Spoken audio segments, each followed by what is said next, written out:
Hi കൂട്ടുകാരെ, പുതിയൊരു വീഡിയോയിലേക്ക് എല്ലാവർക്കും സ്വാഗതം.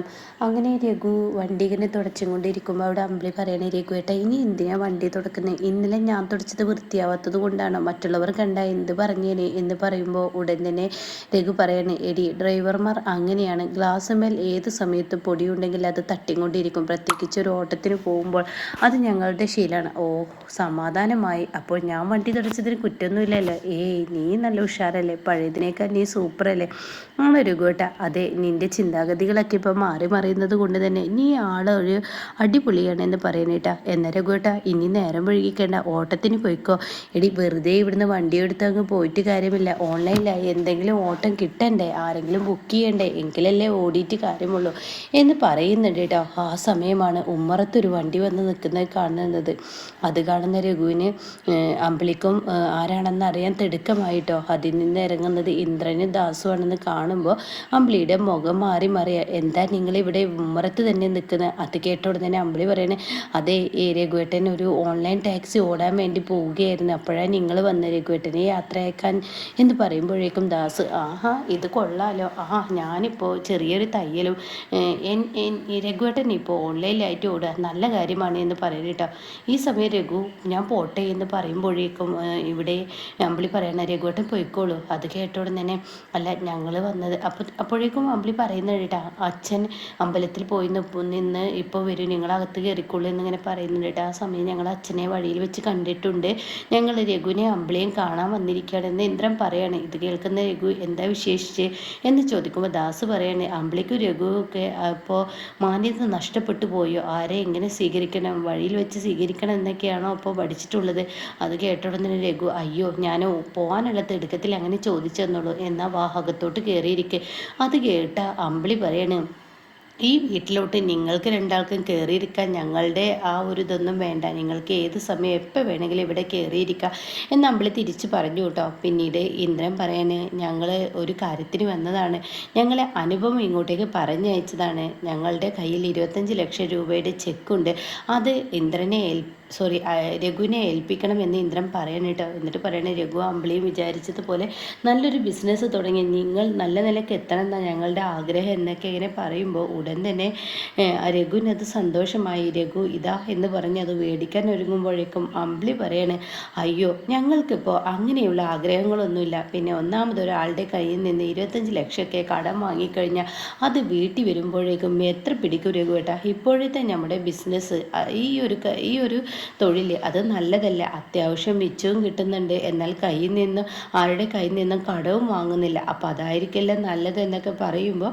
ഉടൻ തന്നെ ദാസ്, എന്താ അമ്പിളി നിനക്ക് പണം വേണ്ടെന്നാണോ? അതേ ദാസങ്ങളെ, എനിക്ക് പണം വേണ്ട, ഞങ്ങളിപ്പോൾ ചെയ്യുന്ന തൊഴിലോടുമായി ഞങ്ങൾ യോജിച്ചോളാം എന്ന് പറയാൻ കേട്ടോ. അങ്ങനെ രഘുട്ടാ, ഇനിയിപ്പോൾ ഓൺലൈൻ ടാക്സിക്കാരെ അവിടെ ഓൺലൈനായിട്ട് ബുക്ക് ചെയ്തവരൊക്കെ അവിടെ കാത്തു നിൽക്കില്ലേ, രഘുവട്ടം പോകാൻ നോക്കിയെന്ന് പറയുമ്പോൾ ശരി ഞാൻ പോട്ടെ എന്ന് പറഞ്ഞിട്ട് രഘു അവിടെ നിന്ന് ഇറങ്ങുകയാണ് കേട്ടോ. ഈ സമയം അമ്പിളിയുടെ ഈ കാട്ടിക്കുട്ടലുകൾ കണ്ട് ഇവർ ഞെട്ടി നിൽക്കുകയാണ്. അപ്പോഴേക്കും അമ്പിളി ദാസിനോട് പറയാം, ഇന്ദ്ര നിങ്ങളൊക്കെ അകത്തോട്ട് കയറിയിരിക്കുക ദാസങ്ങളെ, എനിക്ക് കുറച്ച് നൂല് മേടിക്കണം തയ്ക്കാനുള്ളത്, ഞാൻ രഘുവേട്ടൻ്റെ കൂടെ ജംഗ്ഷനിലോട്ട് ഇറങ്ങട്ടെ എന്ന് പറയുമ്പോൾ ശരി അമ്പിളി നിങ്ങൾ പോയിക്കോളൂ എന്ന് പറഞ്ഞിട്ട് അവർ പറഞ്ഞു വിടുകയാണ് കേട്ടോ. അങ്ങനെ ദാസും ഇന്ദ്രനും കൂടി അകത്തോട്ട് കയറി ചെല്ലുമ്പോൾ അവിടെ ചിരു പറയുന്നുണ്ടാവും, നിങ്ങൾ അമ്പിളി ചേച്ചിയുടെ രഘുവേട്ടൻ്റെയും മാറ്റം കണ്ടപ്പോൾ ഞെട്ടിപ്പോയോ എന്ന് ചോദിക്കുമ്പോൾ ദാസ് പറയാം, തീർച്ചയായും. അപ്പോൾ ഇന്ദ്രൻ്റെ മുഖത്ത് ആകെ ഒരു കരിവാളിപ്പാണ് കേട്ടോ. ഇന്ദ്രന് 25 ലക്ഷം ആരുടെ കയ്യിലും വെച്ചു കൊടുക്കാൻ പറ്റാത്ത ആ മാനസികാവസ്ഥയാണല്ലോ. അങ്ങനെ ഇന്ദ്ര ആ ഒരു ഇതിൽ നിൽക്കുകയാണ്. അപ്പോൾ ഉടൻ തന്നെ എന്തായാലും അമ്പിളി ചേച്ചിയുടെ മാറ്റം അത് പറയാതിരിക്കാൻ വയ്യ. എന്തായാലും 25 ലക്ഷത്തിൽ അമ്പിളി ചേച്ചി വീണില്ല എന്നുണ്ടെങ്കിൽ അവരുടെ രണ്ടുപേരുടെയും ഉറച്ചമായ തീരുമാനമാണ് ഇപ്പോഴത്തെ ഈ ഒരു ജോലി എന്ന് പറയട്ടോ. അപ്പോൾ ഇത് കേൾക്കുമ്പോൾ ദാസ് പറയണ, ഒരു കണക്കിന് നല്ലതാണ്, മറ്റുള്ളവരുടെ കയ്യിൽ നിന്ന് പണം വാങ്ങി ഒരു ബിസിനസ് തുടങ്ങുമ്പോൾ അത് വിജയിക്കുമോ വിജയിക്കില്ല എന്നൊന്നും പറയാൻ പറ്റത്തില്ല. അപ്പോൾ അമ്പിളി രഘു എടുത്ത ഈ തീരുമാനത്തിൽ നല്ല തീരുമാനം തന്നെ എന്നൊക്കെ ഇങ്ങനെ പറയുമ്പോൾ ഉടൻ തന്നെ ദയ ചായയുമായി എത്തിയിട്ടോ. അവരുടെ തീരുമാനത്തിൽ വേറൊരു ദുരുദ്ദേശമുണ്ട്, ഈ വീടിൻ്റെ പാതി ഷെയർ അച്ഛൻ അവർക്ക് കൊടുത്തിരിക്കുക.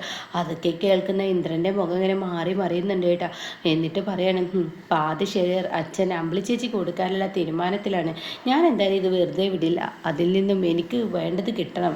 അച്ഛൻ്റെ മക്കളാണല്ലോ ഞങ്ങൾ, അപ്പോൾ എനിക്ക് വേണ്ടത് കിട്ടണം എന്നുള്ള വാക്ക് പറഞ്ഞിട്ട് പറയാണ്, ചീരി ചേച്ചി എൻ്റെ കൂടെ ഉണ്ടല്ലോ, ഞാനത് പൊരുതാൻ തന്നെയാണ് ഇവിടെ നിൽക്കുന്നതെന്ന് പറഞ്ഞുകൊണ്ട് തന്നെ ചീരി പറയാം, അയ്യോ എന്നെ കിട്ടില്ല, ഞാൻ എങ്ങനെയെങ്കിലുമൊക്കെ ഇവിടെ ജീവിച്ചു പോയിക്കോട്ടെ, നിങ്ങളാരും എന്നെ പ്രതീക്ഷിക്കണ്ട, ഞാൻ എന്തായാലും അച്ഛൻ്റെ ഇവിടെയുള്ള സ്വത്തിലങ്ങ് ജീവിച്ചോളാം, അമ്പിളി ചേച്ചിക്ക് കൊടുക്കുകയോ കൊടുക്കാതിരിക്കുക എന്താ അച്ഛൻ ചെയ്തോട്ടെ എന്ന് പറഞ്ഞ ഉടനെ തന്നെ ദാസ് പറയണേ, എൻ്റെ ദയേ, നിൻ്റെ അച്ഛൻ്റെ സ്വത്ത് നിൻ്റെ അച്ഛൻ നീ ഒരു പക്ഷേ അവകാശം ചോദിച്ചത് എന്നാൽ നിൻ്റെ അച്ഛന് എല്ലാ സ്വത്തുക്കളും അമ്പിളിയുടെ പേരിൽ എഴുതി കൊടുക്കാനാണ് തീരുമാനമെങ്കിൽ നിനക്കത് നിഷേധിക്കാൻ പറ്റുമോ? ഇല്ലല്ലോ.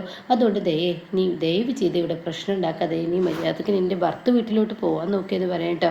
ഈ സമയം ഇന്ദ്രൻ പറയണേ, അല്ല ഞാനൊരു കാര്യം ചോദിക്കട്ടെ. അപ്പോഴേക്കും ദാസൻ പറയണേ, ഞാനൊരു കാര്യം ചോദിക്കട്ടെ ചിരു, നിനക്ക് ഇനി വിനയനുമായി ജീവിക്കാൻ ആഗ്രഹമുണ്ടോ? എന്നിട്ട് ചിരു അതിൻ്റെ ഇടയ്ക്ക് പറയുന്നുണ്ട് കേട്ടോ, ഒരു കണക്കിന് ആരുടെയും പണവും സ്വത്തും കാണാതെ ജീവിക്കുന്ന രഘുവേട്ടനെ അമ്പിളി ചേച്ചിക്കും സന്തോഷം അവർക്കിടയിൽ കിട്ടുന്നുണ്ടല്ലോ.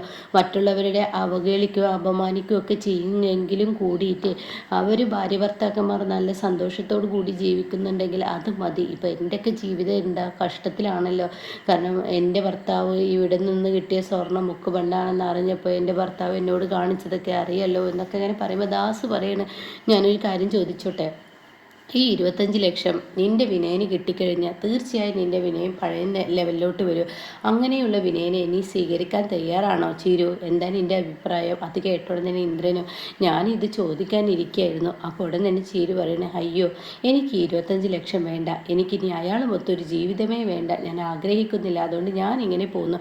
അത് കേൾക്കുന്ന ഇന്ദ്രൻ്റെ മുഖം ആകെ വാടുകയാണ് കേട്ടോ. ഇന്ദ്രന് അതത്ര ഇഷ്ടപ്പെടില്ല. കാരണം എങ്ങനെയെങ്കിലും ആ കട സ്വന്തമാക്കണം എന്നാണ് സുശീലയെ പോലെ തന്നെ ഇന്ദ്രൻ്റെ ഉള്ളിലോട്ടോ. പിന്നീടാണെങ്കിലോ ദയ ഇക്കാര്യത്തെക്കുറിച്ച് ഇങ്ങനെ ചിന്തിക്കുന്ന ആ ഒരു രംഗാണ്. പിന്നീട് കാണിക്കുന്ന ഭാനുമ്മയാണ്. ഭാനുമ്മ ഇങ്ങനെ അടിച്ചു വരുമ്പോൾ അങ്ങോട്ടേക്ക് വിനയൻ കയറി വരികയാണ്. ഭാനുമ്മയെന്നോ കഴിഞ്ഞ തവണ ഇനി വന്നപ്പോൾ വിളിച്ചത് തള്ള എന്താണല്ലോ അത് ഭാനുമ്മ. ഏതൊരു മനുഷ്യനും ഒരു കട സ്വന്തമാക്കാൻ ഒരുങ്ങുമ്പോൾ തനിക്കുണ്ടായ ആ ഒരു കുറ്റവാളിയെ പോലെ ഒരു കള്ളനെ പോലെ തനിക്കത് വാങ്ങാൻ പറ്റാത്ത ആ ഒരു ഇതൊക്കെ കൊണ്ട് ഞാൻ പെട്ടെന്നൊക്കെ അങ്ങനെ വിളിച്ചത്. നീ എങ്ങനെ വിളിക്കും എന്നൊക്കെ എനിക്കറിയാം.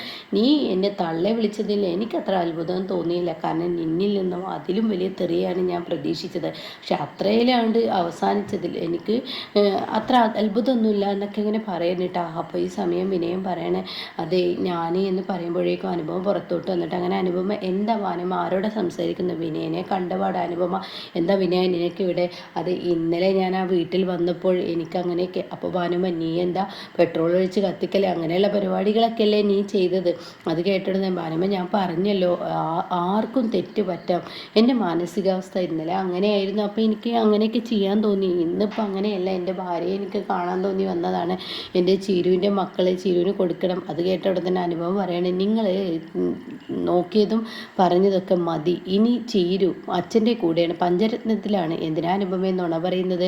അച്ഛൻ ഇവിടെ നിന്ന് പോയിട്ടുണ്ടാവും, അത് സത്യ. ചീരു പോവില്ല, ചിരുവിൻ്റെ മക്കളില്ലാതെ ചീരു ഒരിക്കലും പോവില്ല എന്ന് പറയുമ്പോൾ അവിടെ അനുഭവം പറയണത് നിൻ്റെ തെറ്റ്, ഇവിടെ നിന്നും അച്ഛൻ ചിരുവിനെ കൊണ്ടുപോയിട്ടുണ്ട്, ഇവിടെ ആരും ഇല്ല എന്നൊക്കെ പറയുമ്പോൾ വിനയ അകത്തോട്ട് കയറിയിരുന്നിട്ട് വിനയം പറയണേ, ഞാൻ എൻ്റെ ഭാര്യയെ കണ്ടിട്ട് പോലും ഞാനും എൻ്റെ ചിരുവും ചെറിയൊരു സ്വരച്ചേർച്ച ഉണ്ടെന്നുള്ളൂ, ഞങ്ങൾക്കിടയിൽ സംസാരിച്ചാൽ തീരാവുന്ന പ്രശ്നമുള്ളൂ, അതുകൊണ്ട് ചിരുവിനെ കണ്ടേ പോകുള്ളൂ എന്ന് പറഞ്ഞു ഉടനെ ഭാനുമേ, നിങ്ങളിങ്ങ് അകത്തോട്ട് കയറി വന്നേ, അവന് കുറച്ച് കഴിഞ്ഞ് അങ്ങ് ഇറങ്ങിപ്പോകും, ഇവിടെ ആളില്ലാത്ത ആളെ ഉണ്ടാക്കാൻ പറ്റില്ലല്ലോ എന്ന് പറഞ്ഞ് അനുപമ അകത്തോട്ട് കൊണ്ടുപോകുമ്പോൾ ഉടൻ തന്നെ വിനയൻ, ഞാൻ പോകുമെന്ന് കരുതി നിങ്ങളാരും സന്തോഷിച്ചിരിക്കണം, ഞാൻ ഒരിക്കലും പോയില്ല, ഞാൻ ഇവിടെ തന്നെ ഇരിക്കും, എൻ്റെ ചിരുവിനെ കാണാതെ ഞാൻ പോയില്ല എന്ന് പറഞ്ഞിട്ട് അവരുടെ ഉമ്മറപ്പടിയിൽ തന്നെ വിനയൻ കയറിയിരിക്കുകയാണ് കേട്ടോ.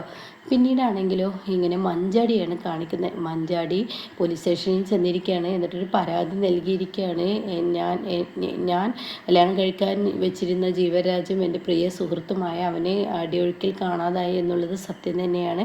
പക്ഷേ അവനെ ഇല്ലാതാക്കാനും ഞാനും അവനുമായുള്ള കല്യാണം മുടക്കാനും പല ആളുകളും പണം വെച്ച് കളിച്ചിട്ട് അതിൽ പങ്കു ചേർന്നിട്ടുണ്ട്. അതിലേറ്റവും വലിയ കള്ളിയാണ് സുശീല.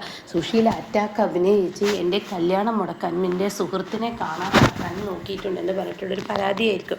അപ്പോൾ സുശീലയ്ക്കെതിരെയാണ് കേട്ടോ മഞ്ചാടി പരാതി കൊടുത്തിരിക്കുന്നത്. അപ്പോൾ ഉടൻ തന്നെ എസ് ഐ ചോദിക്കുന്നുണ്ട്, എന്താ കുട്ടി നീ തന്നിരിക്കുന്ന സുശീലയ്ക്കെതിരെ നീ പറയുന്ന ഈ സുഹൃത്ത് വെള്ളത്തിൽ വീണാണ്, അടിയൊഴുക്കിൽപ്പെട്ടാണ് കാണാതായിരിക്കുന്നത്. വഞ്ചി പറഞ്ഞാണ് അത് പോലീസുകാരൻ കുറ്റക്കാരിയാണോ നീ കാണുന്നത്, പോലീസുകാർ രക്ഷാപ്രവർത്തനത്തിന് പോയതല്ലേ എന്നൊക്കെ എസ് ഐ പറയുമ്പോൾ, അയ്യോ ഞാൻ അങ്ങനെയല്ല, എൻ്റെ സുഹൃത്തെന്ന് പറയുന്ന ജീവരാജ് അടിയൊഴുക്കിലും ഈ വെള്ളം മറിഞ്ഞ് വീണതിലൊക്കെ ഒരു ദുരൂഹതയുണ്ട്, അതിലൊക്കെ പിന്നിൽ കളിച്ച വേറൊരാളുണ്ട്, അത് സുശീലയാണെന്ന് പറഞ്ഞല്ലോ. ഹാർട്ട് അറ്റാക്ക് അഭിനയിച്ച് 5 ദിവസം ഹോസ്പിറ്റലിൽ കിടന്നതിനെ കുറിച്ചൊക്കെ വെളിപ്പെടുത്തുകയാണ് കേട്ടോ.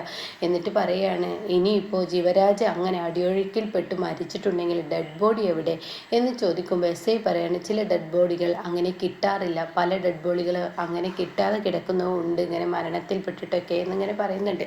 അപ്പോൾ സുശീലയ്ക്കെതിരെയാണ് ഇനി മഞ്ചാടി പരാതി പോലീസ് സ്റ്റേഷനിൽ കൊടുത്തിരിക്കുന്നത് കേട്ടോ.